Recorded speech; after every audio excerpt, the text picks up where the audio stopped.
베단이라고 하는 마을이 예루살렘에서 그렇게 멀지 않은 곳에 있는데요, 거기에는 우리가 다 아는 나사로라고 하는 사람도 있고 마리아와 마르다도 살고 있어요. 근데 거기 베다니에는 문둥병 걸렸다가 고침받았던 시몬이라는 사람도 사는데, 이 사람은 문둥병에 걸려서 사람들이 아이고 저 문둥병 걸렸대, 그래서 그 집 출입을 안 하는 거예요. 근데 이미 나섰어요. 나섰으면 이제 사람들이 오고 가고 할 수도 있는데도 그 찜찜하니까 안 가는 거지요. 그래서 이 사람 마음속에는 어떻게 하면 사람들이 우리 집에 드나들까. 그러니까 아무도 집에 드나들지 않으면 그 사람이 인간관계가 다 끊어지면 사는 게 아니잖아요. 그래서 이제는 당시에 인기 있는 예수님을 집에 모셔서 잔치를 벌이려고 계획을 한 겁니다. 그래서 예수님이 그 가정에 오셔서 이제 식사 대접도 받고 잔치를 하게 됐어요. 바로 그때 마리아라고 하는 여자가 나사로의 누이거든요. 향유옥합을 가지고 들어가서 예수님의 발에다가 탁 깨트린 거예요.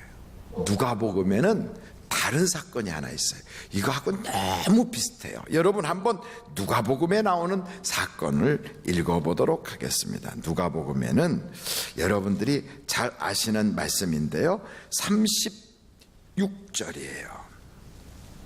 누가복음 7장 36절. 아이고, 장을 안 얘기하니까 깜짝 놀랐죠? 7장 36절이에요. 누가복음 7장 36절. 한 바리새인이, 여긴 바리새인이에요. 그러니까 이 바리새인의 집에도 예수님을 초청을 했어요. 그러니까 아까 문둥이 시몬의 집하고는 다른 이야기예요. 이게 같은 이야기로 혼돈을 해가지고 사람들이 이것을 막 짬뽕시키는데, 성경에 보면 4,000명을 먹이신 사건도 있는가 하면 5,000명을 먹이신 사건도 있어요. 각각 다른 이야기거든요. 여기도 마찬가지로 향유옥합을 깨트리는데 이게 각각 다른 이야기예요. 그러니까 여기서는 죄를 진 그런 여자가 와서 예수님 발에 입을 맞추고 눈물을 쏟아가며 향유를 분 사건이에요. 이거하고 예수님이 문둥이 걸렸던 시몬의 집에 앉아 계실 때 그때 찾아왔던 마리아하고 혼돈이 돼서 마리아를 죄인이라 이렇게 말하면 안 되는 겁니다. 이것은 각각 다른 이야기예요.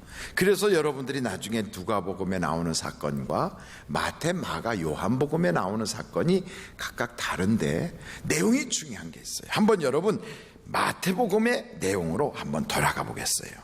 오늘 본문은 마가복음이지만 마태복음 한번 보실까요? 마태복음 26장이에요. 마태복음 26장 1절부터 보십시다. 예수께서 이 말씀을 다 마치시고 제자들에게 이르시되 너희가 아는 바와 같이 이틀이 지나면 유월절이라. 그러면서 뭐라고 그래요? 인자가 십자가에 못 박히기 위하여 팔리리라 하시더라. 그때 대제사장들과 백성의 장로들이 가야바라 하는 대제사장의 관정에 모여 예수를 흉계로 잡아 죽이려고 의논하되 말하기를 밀란이 날까 하노니 명절에는 하지 말자 하더라. 예수께서 베다니 나병 환자 시몬의 집에 계실 때에 한 여자가 매우 귀한 향유 한 옥합을 가지고 나와서 식사하는 예수의 머리에 부으니. 이렇게 된 거예요. 여기서 예수님이 그런 말씀을 다 하시고 앉아 있는데 어떤 여자, 그 여자가 마리아인데 와서 예수님의 머리에다가 기름을 부어요. 또 예수님의 발에다도 기름을 부어요. 그랬더니 사람들이 그러는 거예요. 아니, 저 기름이 지금 300데나리온이나 되는데, 이 300데나리온이라고 하는 것은 우리로 말하면 1년 연봉이에요. 1년 연봉이나 되는 것을, 그 비싼 거를 아니 저렇게 발에다가 또 머리에다가 쏟아 부어야 돼? 아니 너무하잖아. 그걸 차라리 팔아가지고 가난한 사람들을 도와주면 얼마나 유익하겠을까, 이렇게 말한 거예요. 한번 제가 여쭤볼게요. 여러분, 이 향유 300데나리온이라면 300일을 벌어야 모을 수 있는 거예요. 1년 연봉이에요. 1년 연봉이나 되는 그 귀한 거. 어떤 사람은 연봉이 1억일 수 있어요. 어떤 사람은 연봉이 5천만 원 혹은 1,000만 원일 수 있어요. 이걸 그 귀한 거를 팔아가지고 가난한 사람들 돕고 조금 기름 묻혀서 예수님 머리 좀 닦아드리고 발에다가 한 2방울 떨어뜨려서 깨끗하게 하는 게 나을까요? 아니면 그 몇천만 원 되는 걸 몽땅 다 깨뜨려서 예수님 발에다 한 번에 쏟아 붓는 게 나을까요? 여러분 어떻게 하시는 게 나을 것 같아요? 뭐가 더 좋은 것 같아요? 막상 말씀을 하자고 하면 할 말은 있지만 말하기가 좀 그렇죠. 저 같으면 저도 똑같이 얘기했을 거예요. 아니 그거 아깝게 왜 그렇게 합니까? 만약에 우리 교회 어떤 집사님이 그거 다 향유 깨트려 가지고 와가지고 뭐 이렇게 하겠다 그러면 제가 잠깐요 집사님 정신 차리세요. 그거 팔아가지고 그걸로 해가지고 구제하고 나머지 조금 가지고 그거 올리브 기름 사가지고 나머지 합시다. 저는 이렇게 했을 것 같아요. 여러분 생각은 어떠세요? 제가 말한 게 정상이죠? 근데 이 여자는 지금 비정상이라고요.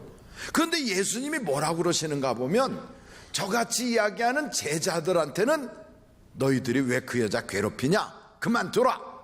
야단치시고 여자를 칭찬하세요. 예수님이 정상이 아닌 것 같아요. 그런데 왜 칭찬을 했는가 보니까 이 여자는 나의 장례를 준비했다 그래요. 무엇을 준비했다고요? 장례식을. 그래서 예수님이 가난한 사람들은 내가 이 세상 떠나도 여전히 있으니까 그때 너희들이 구제하고 이 여자는 나의 장례를 준비하였으므로 잘하였도다. 이것을 내 복음이 전파되는 데 가서 언제든지 전하라 그래요. 저는 이 말씀을 딱 듣는 순간 우리 주님이 원하신 게 이거구나. 그게 뭐냐면 다른 사람들은 예수님이 아무리 이야기를 해도요 듣질 않아요. 아무리 예수님 내가 곧 죽을 거야, 이틀 있다 죽는다, 나 곧 잡혀갈 거야, 나 팔려갈 거야, 아무리 이야기해도요 믿으려고도 하지 않고 들으려고도 하지 않아요. 사람들은 전부 자기에게만 관심이 있어요. 그리고 그 예수님이 계시는데 예수님에게도 별로 관심이 없어요. 무슨 일에 관심이냐면 이제 예수님이 누구 병 고칠까? 어떤 신기한 일이 생길까? 이것만 관심 있고요. 예수님의 말씀에는 관심이 없어요.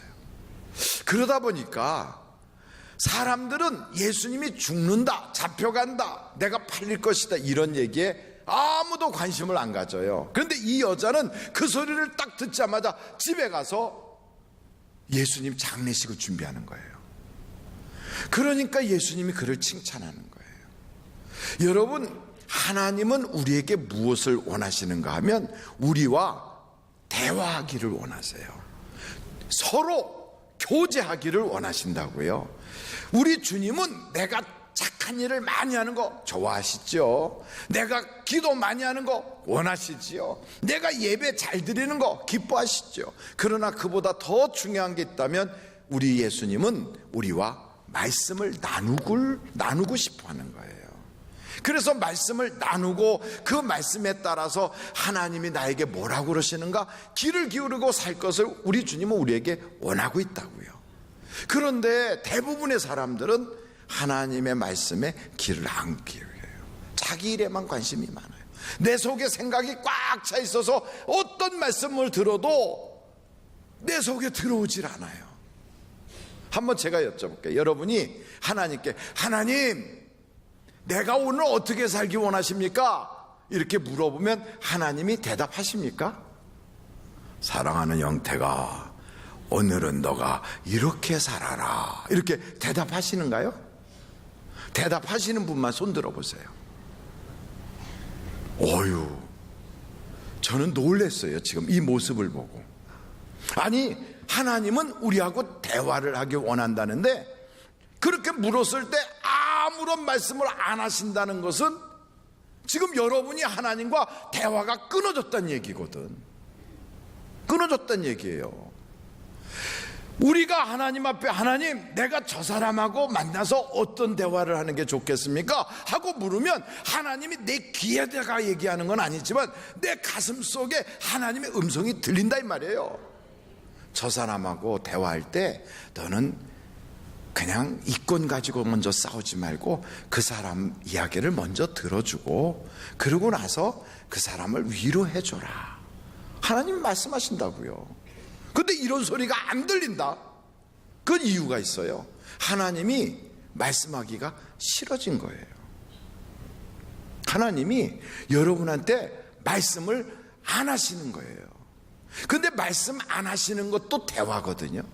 무슨 대화냐면 난 너한테 삐졌다, 이런 대화예요. 하나님이 우리한테 삐지기도 하십니까? 물론이지요.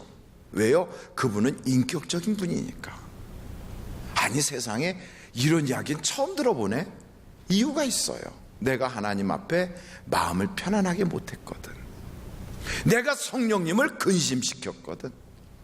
하나님께서 나에게 그 전부터 말씀을 많이 하셨어요. 근데 내가 안 들었거든. 그랬더니 하나님이 가슴이 콱 닫혀가지고 마음의 문이 콱 닫혀서 이제는 나하고 말을 쉽게 풀질 않는 거예요. 그래서 내가 뭐라고 이야기해도 물론 그 모든 걸 다 하실 말씀이 많음에도 이야기를 안 하시는 거예요. 왜요? 마음이 지금 상하셔서 그런 거예요. 그럼 그럴 때는 어떻게 해야 됩니까? 마음을 푸는 거지요. 마음을 푼다는 걸 뭐라고 표현하냐면 참회해야지요. 회개해야지요. 목사님, 뭐 회개합니까? 교회만 가면 무조건 죄인이라고 때려잡는 그 습관이 목사님에게도 있군요. 아무리 생각해도 저는 지은 죄가 없는데요. 그렇죠. 죄 없어서 회개할 거리가 없다고 느끼는 게 당연한 거예요. 왜냐하면 빛 가운데로 나가야 저에게 있는 문제점이 보이고요. 거울 앞에 서야 제가 뭐가 부족한지 보이게 되어 있어요. 근데 어둠 속에 있을 때는 모르거든요. 거울 앞에 서지 않을 때는 모르거든요. 그런데 그것을 탁 드러내는 게 바로 하나님과의 대화에 있어요. 대화가 잘 안 된다? 그러면 하나님, 내가 하나님의 마음을 상하게 했던 것들이 있네요. 그러나 제가 모르겠어요. 제가 깨어있지 못했어요. 하나님, 알려주세요. 하나님, 제가 주님의 음성에 귀를 기울이지 못하고 세상 소리가 너무 커서 이 세상의 욕심으로, 이 세상의 돈만 바라보고 이 세상에 내 마음이 원하는 대로만 달려가다가 보니까 하나님의 음성을 내가 무시했어요. 용서해 주시고 이제 하나님의 음성이 들려지게 하여 주옵소서. 이게 참 중요해요. 여러분, 그렇게 하나님과 교류하고 교통하고 교제하고 사는 사람을 성경은 뭐라고 그러냐면 주님과 함께 동행하는 자다 그래요. 근데 여기에 저는 참 놀라운 게 이 여자가요 1년 연봉이나 되는 그 비싼 향유를 가져와서 예수님에게 몽땅 터뜨려 버렸어요. 이게요 쉬운 일이 아니에요. 이 여자가 왜 그랬을까? 저는 이런 마음이 탁 드는 거야. 이 여자는 성령의 감동이 그 속에 있었구나.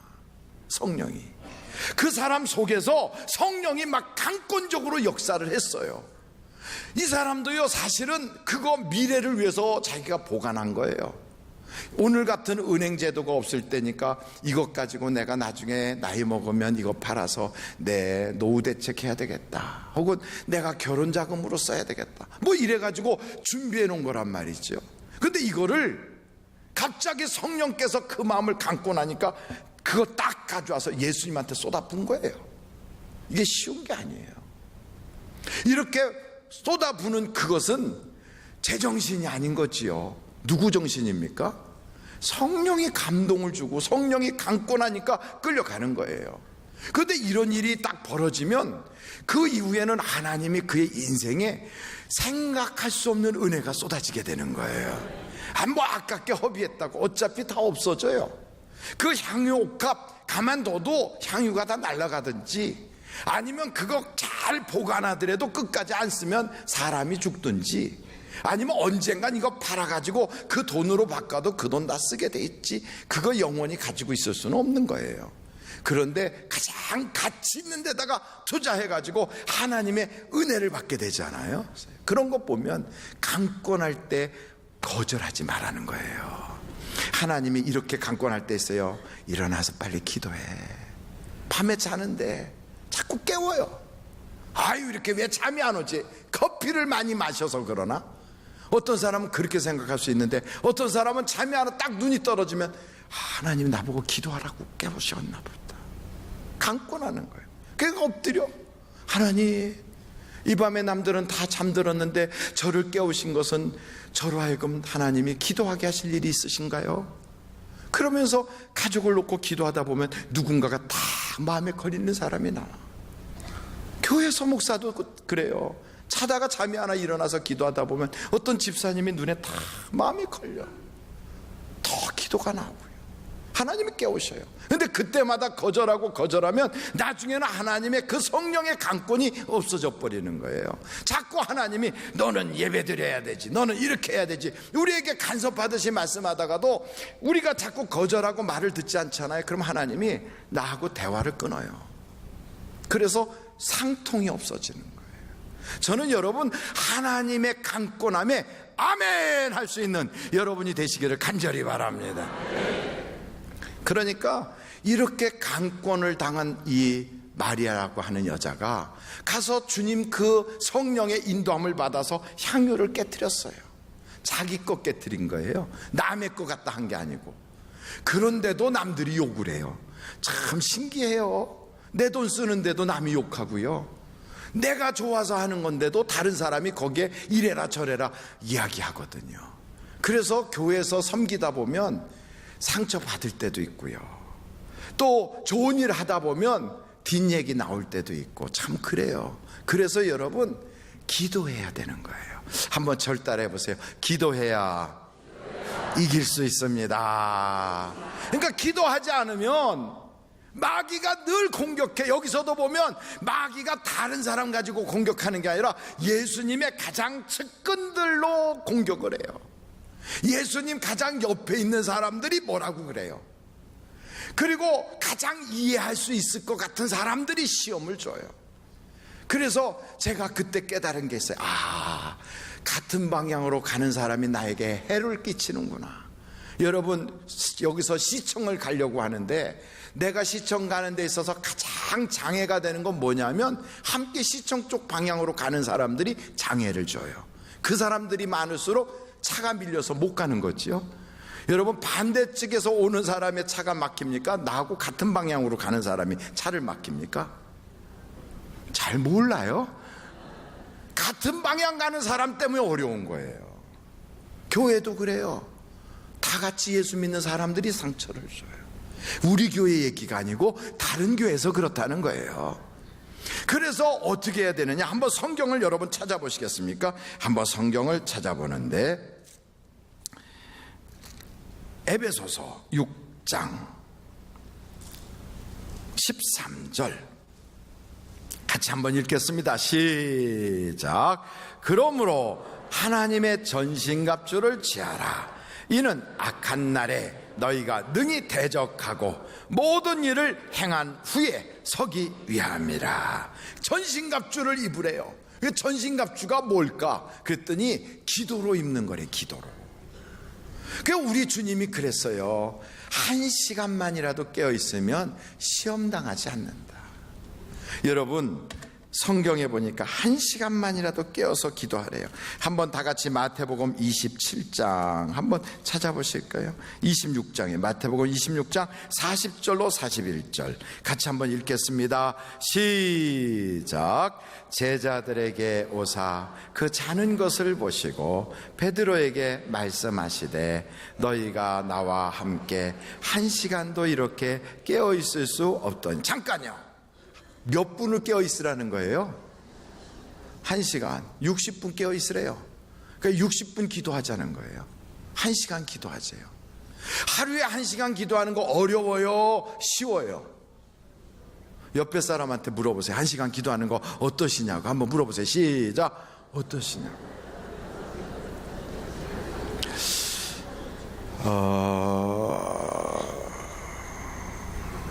1시간 기도하는 게 지금 두 가지 부류가 있어요. 첫째는 어렵다는 분이 계세요. 어떤 분은 말하기 싫다는 분이 계세요. 딱 두 가지로 나눠져요. 쉽다고 하는 분은 몇 분 안 되세요. 근데 참 이상한 건 마음에 드는 사람하고 앉아서 커피숍에 앉아갖고 커피 맞는 건 1시간이 왜 그렇게 빨리 가는지 순식간에 지나가요. 그래가지고 여기 커피요. 무슨 커피? 예, 뭐 아메리카노 뭐 이래갖고 마시잖아요. 커피 시키고 뭐 이야기 좀 했다 싶으면 어이구 시간이 벌써 1시간 지났어야. 아이고 내 약속이 아이고 미안해요 지금. 근데 빨리 가봐야 되네. 1시간 금방 지나가요. 근데 하나님하고 앉아서 이야기하는데 1시간이 너무 지루해갖고 자꾸 시계 봐. 주님 안 가세요? 아이 주님 오늘 안 바쁘신가 보네. 아이고 참 이게 왜 그렇게 됐을까요? 주님하고 나하고 굉장히 사이가 지금 껄끄러워서 그래. 진짜로요. 그러니까 예수 믿는 사람이 커피숍에서 친구 만나는 것보다도 주님하고 있는 시간이 지루하게 느껴지고 힘들게 느껴진다면 이거요 진짜 문제된 거예요. 진짜 문제예요. 이걸 문제로 모른다는 게 이게 문제예요. 이게 문제라고 여겨져서 아이고 하나님 내가 어쩌다 보니까 주님하고 이 정도밖에는 관계가 안 되네요. 주님하고 나하고의 사이가 아주 가까운 특별한 친구인 줄 알았는데 제 아는 태도를 보니까 많고 많은 동네 아저씨들 알고 지내는 정도밖에 안 되네요. 내가 여러분 지나가다가 슈퍼가게 아저씨하고 아이고 안녕하세요 그래요 건강하세요 하고 지나가는 정도밖에 안 돼. 하나님한테 하나님 안녕하세요 아이고 그래요 나중에 또 봬요 자꾸 찾아오지 마세요 이러고 지나가는 정도밖에 안 된단 말이에요. 이게 보통 문제겠어요. 그런데 우리 주님 그러잖아요.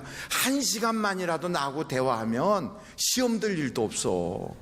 1시간만이라도 나하고 대화하면 어려운 일도 안 생겨.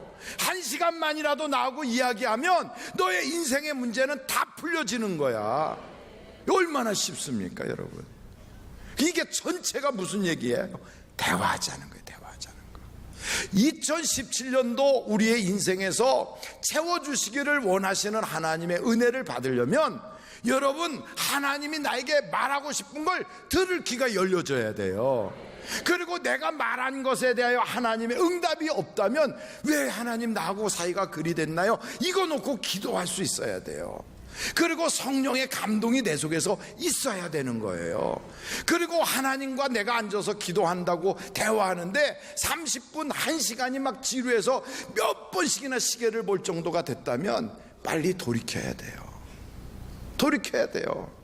왜 세상 사람들하고 앉아서 짜장면 먹으면서 대화하는 거 그거는 시간이 아깝지 않으면서 1시간을 어떻게 그 긴 시간 동안 기도를 한대. 이게 지금 말이 되는 얘기입니까? 어떻게 내가 이 바쁜데 그런데 아니 그렇게 바쁜 양반들이 어떻게 동네 사람 어떻게 만나? 그렇게 바쁜 양반이 어떻게 친구는 만나냐고요. 하나님께 기도하면 쉽게 다 풀어지는 것을. 바쁠수록 주님과 대화해야 돼요. 기도로 풀어가야 돼요. 기도로. 그래서 기도로 깨어있지 못한 사람은 죄 짓는 거예요. 2017년도는 우리 하늘비전교회 성도들이 기도에 깨어있어야 돼요. 그래서 여러분 집집마다 그게 단칸방이든 혹은 지하 반지하든 혹은 아파트든 거기가 어떤 방이든 상관없어요. 하나님 내가 이 자리를 나의 기도의 자리로 만들게 해주세요. 그리고 최소한 기도하는 방석은 있어야 돼요. 다른 건 없어도. 그래서 그 기도 방석에 무릎이 항상 그 자리에 놓여지기 때문에 그곳이 달아야 돼요. 달아야 돼요. 2017년도는 우리 집에 방석이 빵꾸가 날 정도로 내가 주님과 대화하리라. 저희 집에 한번 와보세요. 방석이 앞에가 푹 파여있지. 이렇게 두꺼운 노랗게 생긴 방석을, 큰 방석을 우리 교회 권사님 한 분이 이만하게 만들어 주셨어요. 그걸 제가 제 방에다 깔고서 무릎을 꿇고 기도했는데 그게 자꾸 다른 사람들의 이목을 자꾸 하는 것 같아요. 그래서 들고 갔어요. 그래서 집에 갖다 놨어요. 집에다 갖다 놓고 의자 밑에다 다 갖다 놓고 기도할 때마다 그걸 잡아당기고 거기 무릎을 꿇고 그러고 기도했더니 방석이 그게 푹 들어갔어요. 그게 하나님께 1시간만 기도하면 인생이 달라질 수 있는 것을, 그러면 주님이 나하고 대화가 날마다 되는 것을, 그러면 인생이 얼마나 순탄한 것을, 왜 복잡하게 살고, 왜 빨리 갈 수 있는 길을 돌아가고, 왜 세월을 낭비합니까? 저는 우리 하늘비전교회 모든 성도들이 주님과의 관계가 원만해지고 행복해지고 정말 주님의 은혜를 누릴 수 있는 여러분이 되시기를 주님의 이름으로 축원합니다. 기도하시겠습니다.